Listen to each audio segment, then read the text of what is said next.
Imaginez un endroit au cœur de Séville où le temps s'est arrêté, un palais aux murs blanchis à la chaux, embaumé par les fleurs d'oranger et le chant des fontaines qui cachent derrière ses portes des siècles d'histoire, des œuvres d'art inestimables et les secrets de l'une des familles les plus puissantes d'Espagne, la maison d'Alba.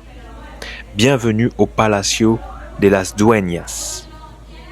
Pour comprendre le nom de cette demeure, il faut remonter entre le VIe et le VIIe siècle. Le palais doit son nom à un voisin historique, un ancien monastère, le couvent de Santa María de las Dueñas, qui entre-temps a été démoli. Au départ, la demeure appartenait à la riche famille Pineda. Puis, avec le temps, cette propriété a été transmise par alliance à la prestigieuse maison d'Alba, aux alentours de 1612. Le cœur battant du palais, ce sont ses patios. Contrairement aux forteresses froides et austères, Las Dueñas est conçue pour respirer. Vous pouvez admirer le chef-d'œuvre de proportion et de lumière avec ses frises géométriques et ses magnifiques carreaux de céramique. Je vous recommande notamment de venir le matin car c'est très calme et il n'y a pas de queue pour prendre des billets afin de profiter de cette place.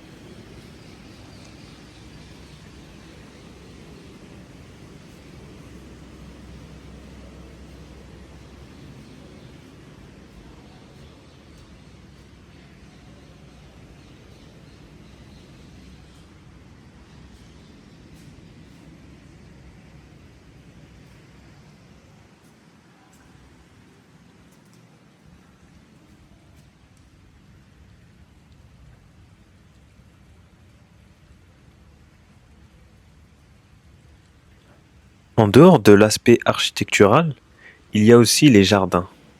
Ce n'est pas seulement un parc, c'est une extension de la maison, avec des palmiers, des citronniers et plein de types de fleurs variées, qui forment un labyrinthe olfactif et visuel.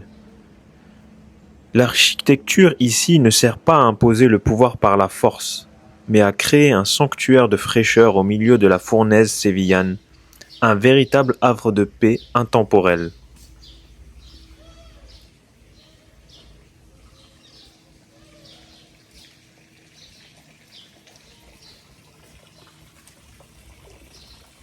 Vous y retrouverez plusieurs recoins afin de pouvoir s'asseoir, profiter du bon temps, se prendre en photo.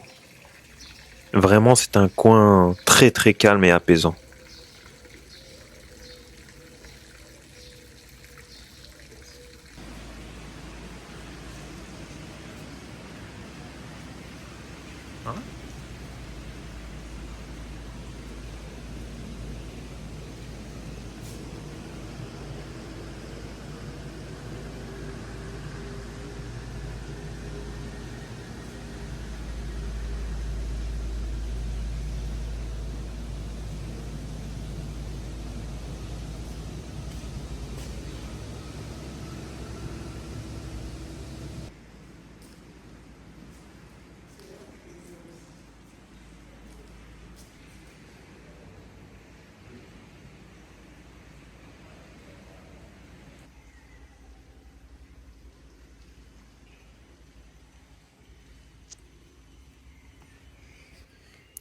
En regardant ces jardins, on peut s'imaginer notamment les nobles familles qui s'isolaient sans doute pour lire ou recevoir des invités, loin de la chaleur et la lumière, afin de profiter de la fraîcheur apportée par les arbres et de l'odeur apportée par les fleurs.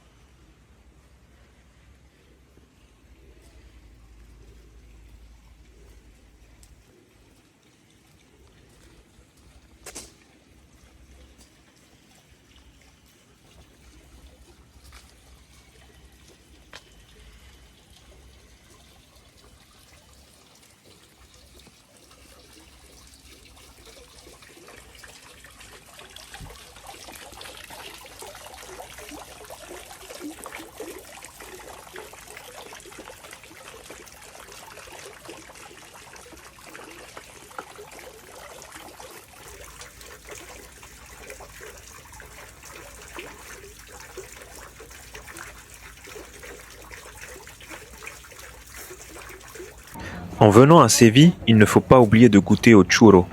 Certes, il y a plusieurs théories sur l'origine de ce produit, notamment le fait qu'il a été rapporté de Chine par les Portugais et ensuite les Espagnols l'ont modifié à leur sauce. Mais en tout cas, n'hésitez pas à manger des churros parce qu'ils sont excellents et je vous conseille Cucu Churro, qui est une bonne petite boutique qu'on peut retrouver un peu partout à Séville.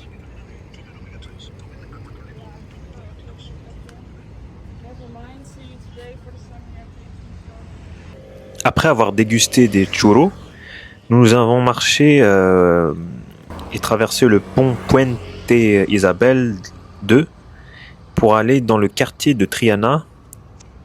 On peut y voir très vite l'église.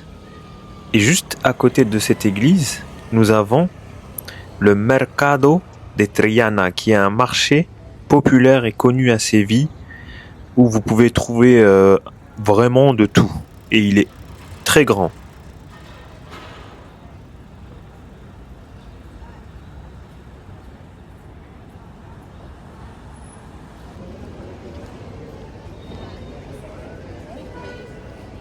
Le quartier de Triana est très calme et on peut y retrouver plusieurs artisans, notamment de mosaïques, très connus dans la ville. Et au bout de cette rue, vous allez trouver l'église Sainte-Hyacinthe de Séville, qui est un couvent dominicain. En faisant le tour du quartier, on peut arriver à la Plaza de Cuba et à côté de celle-ci, on peut traverser le Puente San Telmo qui donne une très belle vue sur la tour del Oro.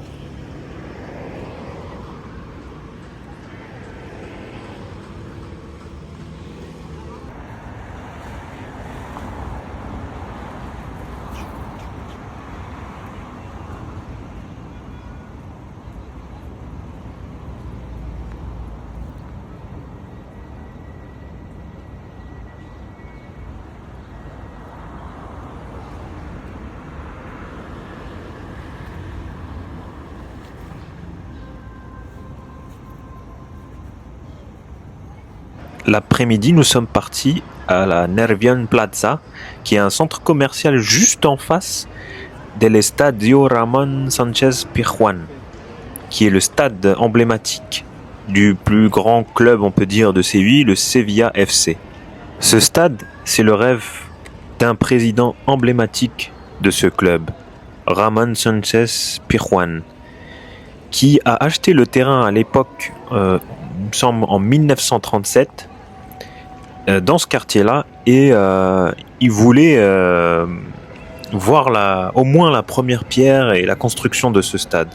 Malheureusement pour lui, le destin en a décidé autrement, et il décédera avant même d'avoir vu la première pierre posée.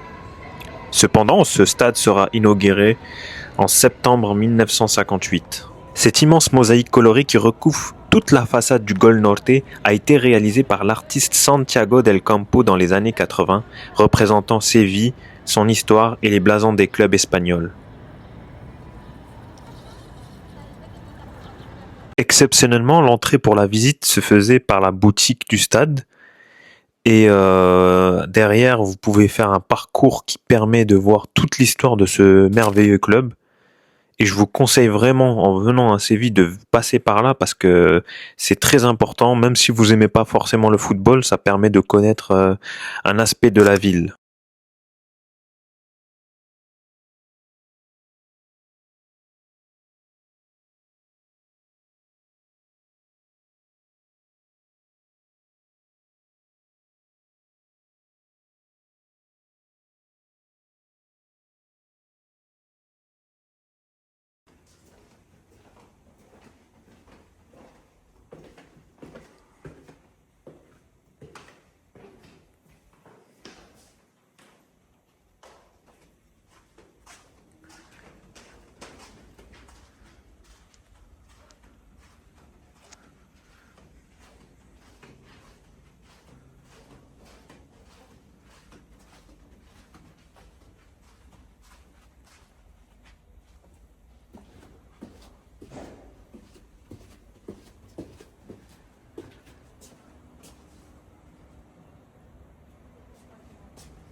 En entrant sur la pelouse, on peut voir tout le caractère de ce stade. Il est surnommé affectueusement la Bombonera del Nervión et il a été pensé à l'anglaise, c'est-à-dire des tribunes très proches de la pelouse, abruptes, qui créent un effet de caisse de résonance qui est redoutable notamment pour les gros matchs de Coupe d'Europe.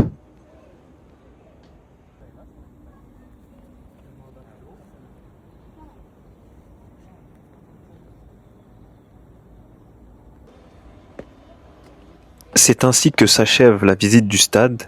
Je voulais aussi faire celui du Petit Séville, mais en fait il est en travaux, donc malheureusement j'en aurais pas eu cette chance. Mais en tout cas, s'il n'est plus en travaux, il faut aussi le faire, parce que c'est aussi un club emblématique. Pour se restaurer, nous sommes partis à Five Chickens, qui vend du poulet halal. Donc franchement, pour mes frères musulmans, n'hésitez pas. Et c'était excellent, ils font aussi des très bonnes nouilles aux légumes. Et même les frites, c'était parfait, quoi. Merci d'avoir regardé la vidéo, abonnez-vous et commentez.